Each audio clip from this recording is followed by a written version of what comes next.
भारत का वह कौन सा मंदिर है जहाँ पर ऐसी मान्यता है कि अगर कोई इंसान रात को वहाँ रुक जाए तो वह पत्थर बन जाता है?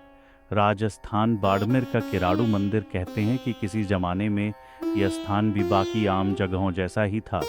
लोग यहाँ पर रहते थे, वह बहुत सुखी रहते थे, वह जीवन का भरपूर आनंद उठाते थे और स्वयं के लिए मौजूद सुख सुविधाओं का भरपूर आनंद उठाते थे।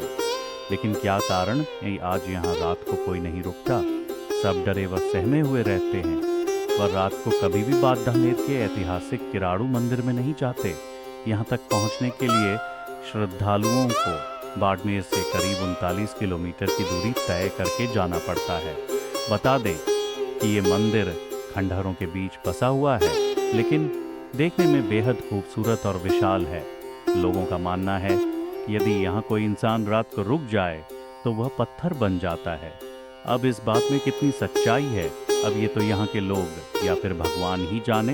हाँ, लेकिन ये बात जाहिर है कि शाम होते ही यहाँ का नज़ारा देख किसी भी इंसान की हालत खराब हो सकती है और शायद यही कारण है कि यहाँ शाम होने के बाद कोई मंदिर के आसपास भी नहीं भटकता।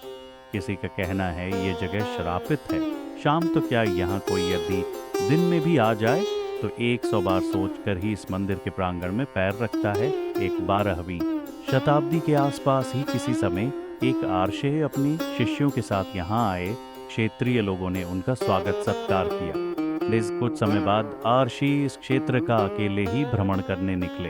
अनकीने उनके शिष्यगण वहीं ठहर गए।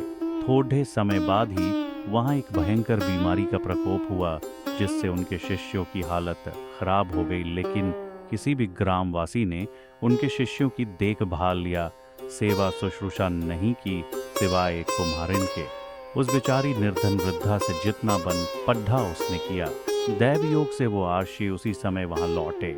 वहां अपने शिष्यों को अत्यंत चिंताजनक स्थिति में देखकर अचंभित हुए, लेकिन स्थिति समझते उन्हें देर नहीं लगी। इसके साथ ही उन्हें वहां के क्षेत्रवासियों की संवेदनहीनता पर भयंकर क्रोध आया।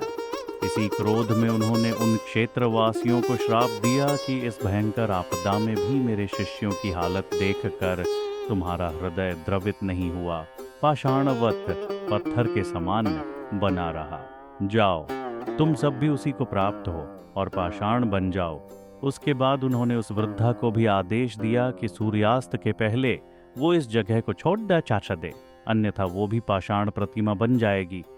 उन्होंने उसे ये निर्देश भी दिया कि जाते समय वो पलट कर पीछे मुद्दहन कर एक बार भी नहीं देखेगी, अन्यथा पछताएगी। हाँ, भयवश वो वृद्धा तुरंत अपने घर की ओर भागी। आराशी भी अपने शिष्यों समेत वहां से लौट गए। लेकिन वो वृद्धा अपने सामान के साथ जब वो स्थैन छोड़ देने लगी तो उसके मन में एराशी के श्राप के प्रति संदेह पैदा हुआ और उसे अपने उस स्थान के प्रति मोह भी उत्पन्न हुआ। और फिर उसने पलटकर पीछे देखा और तुरंत ही वो पाषाण प्रतिमा बन गई। बताते हैं कि पास के सिंहनी गांव में उसकी पाषाण प्रतिमा देखी भी जा सकती है। तब से वो श्राप आज भी प्रचलित है, जिससे आज भी कोई सूर्यास्त के बाद वहां रुकने की हिम्मत नहीं जुटा पाता।